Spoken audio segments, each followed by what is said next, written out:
Major funding for KPBS Evening Edition has been made possible in part by Bill Howe Family of Companies, providing San Diego with plumbing, heating, and air restoration, flood and remodeling services for over 40 years. Call 1-800-BILL-HOWE or visit billhowe.com. And by the Conrad Prebys Foundation, Darlene Marcos Shiley, and by the following.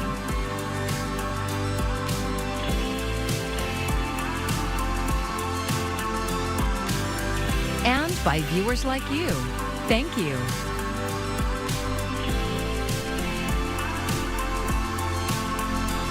The federal government is stepping in to help people whose homes and businesses were damaged in last month's historic storms. Thanks for joining us. I'm Maya Trabulsi. President Biden approved a disaster declaration for San Diego County. KPBS reporter Melissa May spoke with a FEMA representative about what that means.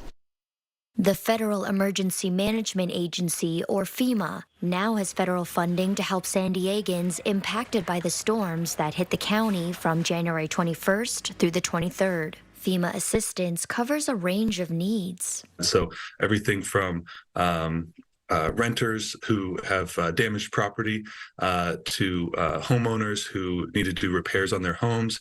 All of those things can be covered, and even things like temporary housing. To make the application process easier, FEMA Representative Brady Penn recommends having the following information available. Your banking information, social security number, any kind of documentation that you have of the damages that you suffered. So whether that's receipts, photos, different things like that. FEMA partners with the Small Business Administration in situations like this to help business owners affected by disasters. And they'll be administering low interest disaster loans, which can help business owners who were impacted or potentially landlords who have rental properties. Disaster assistance teams will be going door to door in impacted communities in the next few days. Penn says make sure you see a FEMA badge. They'll never ask you for money or a check or anything along those lines. If you live in San Diego County and were affected by the January storm and flooding, you can apply for FEMA assistance by visiting disasterassistance.gov. or calling 1-800-621-3362, or through the FEMA app. FEMA will also have disaster recovery centers throughout the county where you can talk to a representative in person. The centers will likely be open within a week. Melissa May, KPBS News.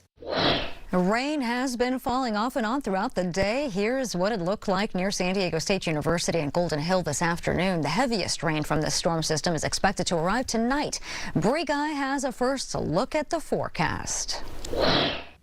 Well, tonight we're dropping down to a low of 57, and we are still talking about more rounds of rain, some of that rain on the heavier side. Now, I know we've been soaked here over the last few days. You're going to want to stay tuned to see when that rain will finally start to make its way out of the region and where temperatures are going to go throughout the rest of the week. And we're not even seeing the worst of the rain here. Flood alerts are in effect for nearly the entire state, and forecasters say millions of residents will see excessive rain. John Lawrence has a look at the trouble spots across California. Roadways looking like rivers in Ventura County, California. Over in Alameda County, part of State Route 84 washed away into the creek Monday, leaving some local drivers in the lurch. Didn't expect this for just this rainfall. Like it isn't that hard, right? Roughly 37 million Californians are under flood alerts, and the Weather Prediction Center issued excessive rain outlooks for most of California through Tuesday. They're moving pretty quick. They're firing up and developing really quickly and moving off towards the east and northeast at a very fast rate. The WPC says Los Angeles is at level 3 of 4 flood risk Tuesday, while both San Diego and Santa Barbara are at level 2. Please stay away from the creeks. They're absolutely dangerous. It is swiftly flowing water. And what we don't want to have to do is have somebody get injured or worse, die because they fall into a fast-moving creek. The major rains come from an atmospheric river-fueled storm that stalled off the west coast. And officials say they can cause a lot of damage in a short amount of time. 5 or 10 minutes and it's going to move out. But in that 5 or 10 minutes, you could have some damaging wind gusts, in addition to the dangerous lightning, heavy rainfall, and small hail. I'm John Lawrence reporting. There's a solution on the horizon for a landslide on the railroad tracks in San Clemente. KPBS reporter Jacob Ayer says millions in state funding have been secured to build a barrier wall, and construction will soon get underway. It's been nearly a month since January's landslide brought trains to a halt and damaged the Mariposa Trail Bridge in San Clemente.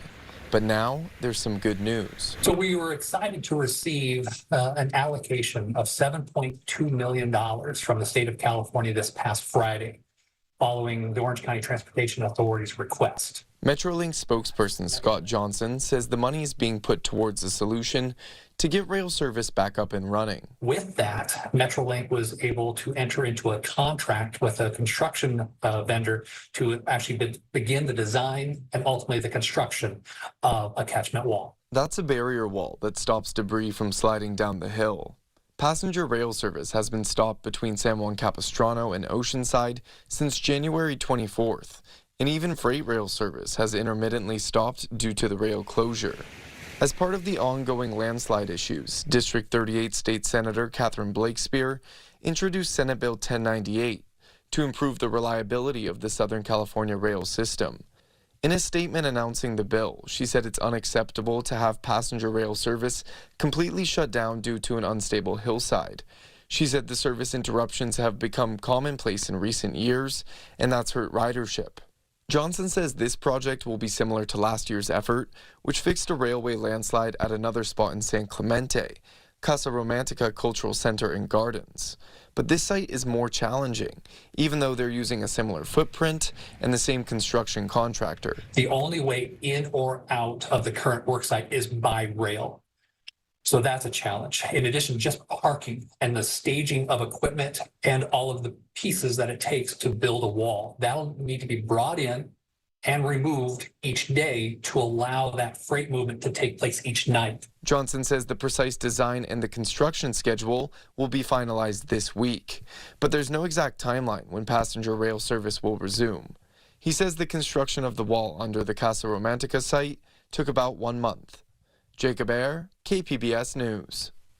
San Diego has settled the first lawsuit over its climate action plan. KPBS Metro reporter Andrew Bowen says the city's efforts to phase out fossil fuels will now face a lot more scrutiny. San Diego has made significant progress toward decarbonizing its electricity with more wind and solar power. But progress has been much slower in transportation, which remains the city's largest source of greenhouse gas emissions. A year and a half ago, San Diego pledged to achieve net zero greenhouse gas emissions by 2035. Two environmental nonprofits promptly sued the city, arguing those climate goals were all talk and no action. In settling the lawsuit this month, the city agreed to set annual targets for reducing emissions. Nicole Capritz, head of the nonprofit Climate Action Campaign, says that's something she's been pushing for years. We need to know if we're making progress. Is there any, reduction at all, or are we just flatlining? And if we're flatlining, that's a problem for everybody, and particularly the next generation, frankly. San Diego's carbon footprint increased slightly in 2021 due to an increase in driving following the end of COVID-19 restrictions. Emissions from the burning of natural gas for cooking and heating have also gone up in recent years. The track record since 2015 has been that we're really far behind. So we need to ramp up efforts, not slow them down, and not sort of put blinders on about how far we have to go and whether we have any shot at all at hitting those required targets. The city told KPBS this agreement reinforces the city's commitment to fully implementing the Climate Action Plan, transparently and collaboratively with continued regular monitoring and reporting.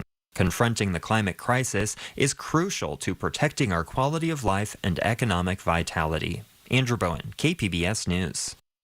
Just a day after leaving office, former Chula Vista City Councilwoman Andrea Cardinas and her brother Jesus faced a judge today. Both pleaded not guilty to an additional felony charge of grand theft. Prosecutors say Cardinas and her brother fraudulently obtained a loan from the government during the height of the COVID pandemic, then used the money for personal expenses. Her lawyer says they are in talks with the district attorney's office to reach an agreement on a plea deal. No one has admitted to any conduct, but in every case, there are discussions that go on with the judge and behind the scenes to try to reach a resolution that is mutually agreeable to both parties. The two were already facing a list of charges, including money laundering and tax evasion, which they have also pleaded not guilty to. Cardinas was up for re-election, but her lawyer says she is no longer running. With 2 weeks to go before the primary election, KPBS South Bay reporter Corey Suzuki has more about what this decision means for Chula Vista voters. Cardinas announced that she was stepping down in a memo to her colleagues. The first-term council member said she was resigning to prioritize her mental health and the health of her community. Cardinas has been facing calls to resign for several months now. Last fall, county prosecutors charged her with fraud, grand theft, and money laundering. They said she and her brother allegedly obtained thousands of dollars of federal pandemic aid money. But Cardenas' decision to step down now has upended the upcoming primary election, just 2 weeks away, when the District 4 City Council seat will be up for grabs. Cardenas had registered to run for re-election, and mail-in voting has already started, so city officials say it's too late to take her name off the ballot. Mayor John McCann says it's unclear what happens if she still wins. That's a big question. Currently, right now, she will remain on the ballot. I know the attorneys are looking at if she does make the top two, if she can go ahead and resign, and maybe the third place finisher would be able to be in the top two. But that's a question that I think we're trying to find the answer out. The top two candidates with the most votes are the ones who move on to the general election in November. McCann said it's not clear what happens if Cardenas advances, whether she would stay in the race or whether another candidate would take her place. All of this makes the primary even more uncertain. There are 6 other candidates running for the District 4 City Council seat. First up is Rudy Ramirez. I served on the City Council between 2006 and 2014. Ramirez has the most political experience. He's also a local business owner. Then there's Christine Brady. For the past 35 years, I've been the president of the Americas Foundation, Fundación de las Americas, and the founder and builder of the La Esperanza schools. Brady also serves on the city's Cultural Arts Commission. Then there's bank manager Jose Sarmiento. Because I've dedicated over 20 years of just helping families navigate their finances. Sarmiento is a political newcomer in the race. Next, there's Cesar Fernandez, who currently serves on the Board of Trustees for Chula Vista Elementary School District. He declined to give an interview, but answered questions over email. Then there's Delfina Gonzalez. She didn't respond by KPBS's deadline. Gonzalez's campaign website says she's a union member, educator, and small business owner. Finally, there's Leticia Lares, an activist who lobbied the city to reopen Harborside Park instead of turning the land into housing. She's running as a write-in candidate, is also the only Republican in the race. She also didn't respond by our deadline. All 6 challengers are running partly on restoring trust in local government, but they also focused on affordability and the cost of living. Rudy Ramirez says the city needs to do more to support business owners and take advantage of new opportunities like the planned university campus. We need to be able to provide more capital to some of our small businesses. We need to be able to work with landowners in Chula Vista. We still have a lot of mom and pops, people like myself, who started their business here many years ago. They need support from the city. Christine Brady said she would focus on building up an arts district along 3rd Avenue. Right now, there are a number, I would say maybe up to 50% of the buildings are vacant. Businesses have gone out of business, and performing arts would provide constant employment. It would contribute to the mental health of the community. It would stimulate the economy. Sarmiento emphasized working with nonprofit organizations and said he would focus on strengthening existing partnerships. Again, we don't have to reinvent the wheel. Things are already happening. You have a lot of the nonprofits that are offering workforce partnerships. Then they are able to give a job to our local neighbors and residents. And then from there, they're able to thrive. So that makes it sustainable. Election day for the Chula Vista District 4 primary is March 5th. Corey Suzuki, KPBS News. And to learn more about all of the candidates and their positions on other issues, visit our Voter Hub online at kpbs.org/voterhub. There's more fallout from the chaos in Congress. House Republicans were shocked by some of the recent high-profile retirements announced by their colleagues, which have included powerful committee chairs and rising stars inside the GOP. Julia Benbrook has the details. At last count, 20 GOP lawmakers in the House of Representatives, including 5 committee chairs, have decided to not seek re-election. While some cite personal reasons or are seeking higher office, others blame dysfunction on Capitol Hill. Congressman Ken Buck of Colorado, a hardline conservative who has clashed with his own party, is one of the members who has announced that he will not seek re-election. I have been here 9 years, and Congress refuses to deal with the big issues that we need to deal with. We really need to work on issues. There's no incentive structure here to do that. Some of those leaving Congress are currently in high-ranking positions, including Energy and Commerce Chair Kathy McMorris Rogers of Washington State, who is the first woman to serve in that position, and China Select Committee Chair Mike Gallagher of Wisconsin, a 39-year-old who announced he would not seek re-election after facing intense blowback for voting against impeaching Homeland Security Secretary Alejandro Mayorkas. In a statement, Gallagher explained his decision, saying, quote, "Electoral politics was never supposed to be a career, and trust me, Congress is no place to grow old." Then there's Patrick McHenry of North Carolina. He serves as chairman of the Financial Services Committee and is seen as a deal maker on Capitol Hill. As these high-profile members are stepping away, there is growing anxiety about the House GOP's chances of holding on to the majority in November. Republicans just lost a seat in a special election in New York. Reporting in Washington, I'm Julia Benbrook. An unprecedented court finding in Alabama this week is fueling fears about the future of vitro fertilization treatments nationwide. Alabama's Supreme Court ruled that frozen embryos are children and would be protected under the state's Wrongful Death of a Minor Act. Laura Aguirre reports. We simply don't know who has the rights here. The controversial ruling by Alabama's Supreme Court could potentially block access to in vitro fertilization treatments for many across the state. We are concerned if the physicians, the healthcare providers will be able to continue their care. People should be concerned about their future ability to get IVF treatment. The decision comes after 3 couples sued a medical provider when their embryos were accidentally destroyed and overrules a lower court that said the embryos were not children. Now frozen embryos are entitled to the same legal protections as a child under Alabama law. The CEO and president of Resolve, a national infertility association, says that designation has widespread ramifications. Now the court is saying that that's a person. Can we freeze embryos? I don't know. Can you freeze a person?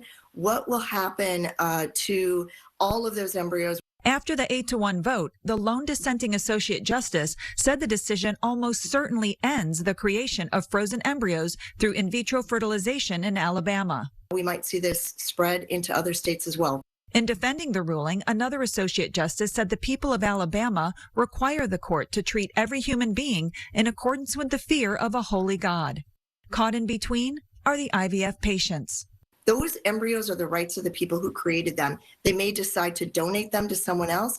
They may decide to donate them to medical science. They may keep them frozen, but they are their choice to do. I'm Laura Aguirre reporting.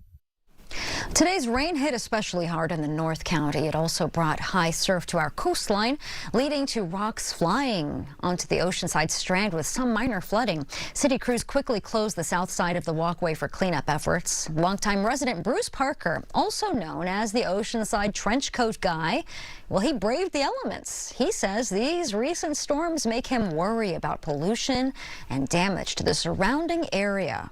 I'm worried about the children's play area being destroyed by the storms and that, because it's already closed off with tape. And I'm worried about my town because we're losing our beaches. Because when I first started coming here, you could walk down that ramp by Tower 7 that now says closed. Oceanside Fire warns locals and visitors to stay out of the water during high surf. There are lifeguards on duty. The heavy floods on January 22nd devastated Bancroft Elementary in the La Mesa Spring Valley School District, immediately closing the campus for complete renovations. Just about a month later, we have news that students and staff will soon return. KPBS education reporter MG Perez has more on that and a very special fundraising effort. Bancroft Elementary sits at the bottom of a hill in Spring Valley. On January 22nd, it was surrounded by clogged storm drains that caused flooding damage to every classroom and office on campus. This is what was left behind: industrial fans running around the clock to start the process of recovery from the high water, the mud, and the debris. Students and staff had to be evacuated and moved to nearby Spring Valley Academy, where they have been holding classes since.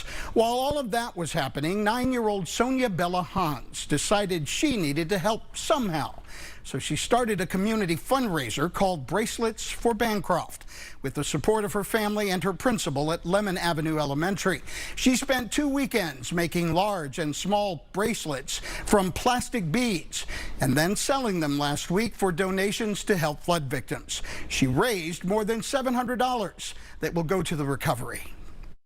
For repairs, or for when the students come back after the repairs are done, they could have like a little celebration or like a party, or like maybe like a school-wide prize with the money we donated. And even if it only helps repair one classroom is a lot to me. And that can help a lot of children's lives. The bracelets sold out, but there could be more.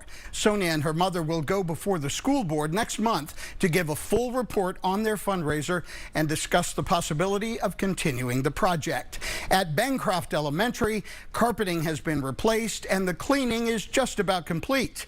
Teachers and staff are moving back in this week, and students will return for their first day of school on their own campus Monday. MG Perez, KPBS News.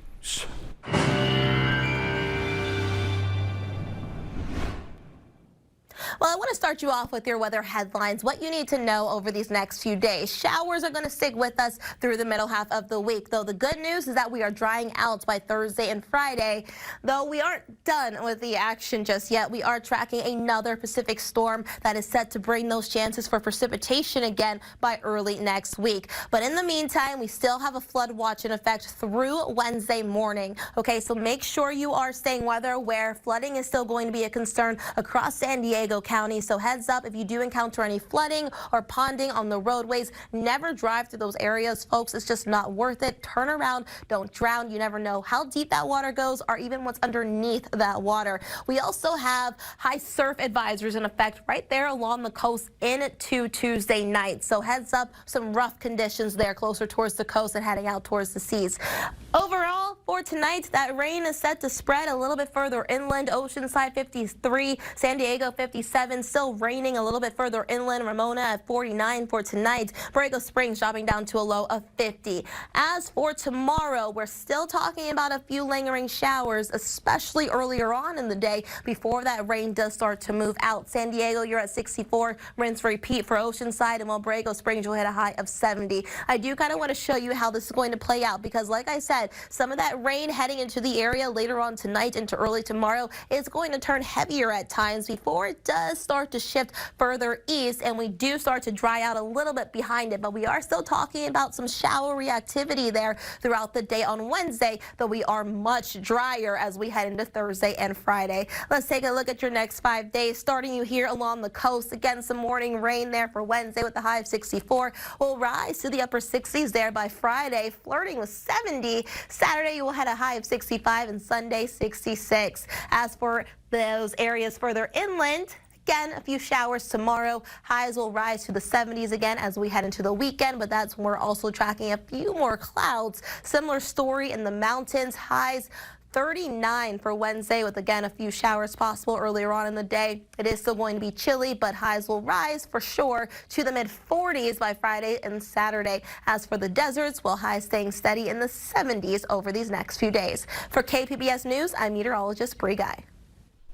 And here's another look at today's top stories. President Biden approved a major disaster declaration in San Diego County. FEMA now has federal funding to help those impacted by the storms that hit the county from January 21st through the 23rd. Residents and business owners can apply for grants, low-cost loans, and other needs such as temporary housing.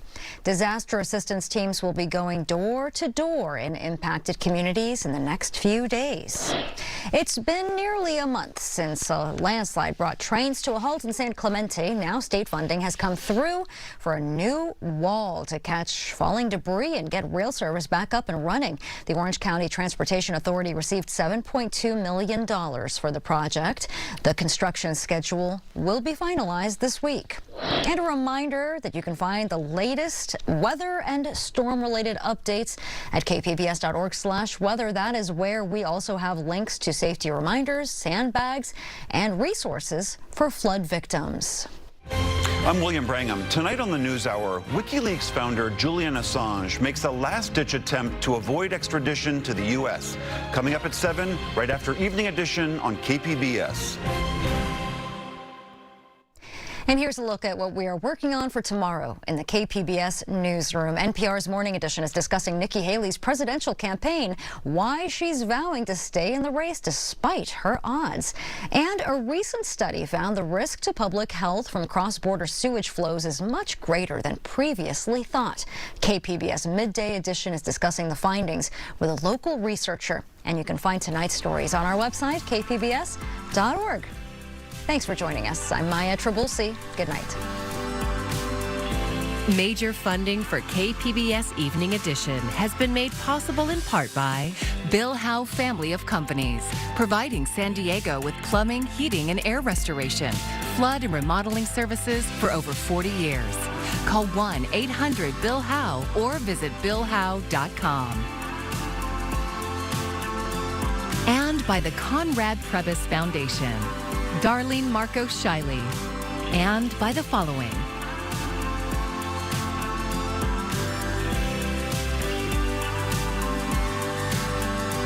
And by viewers like you. Thank you.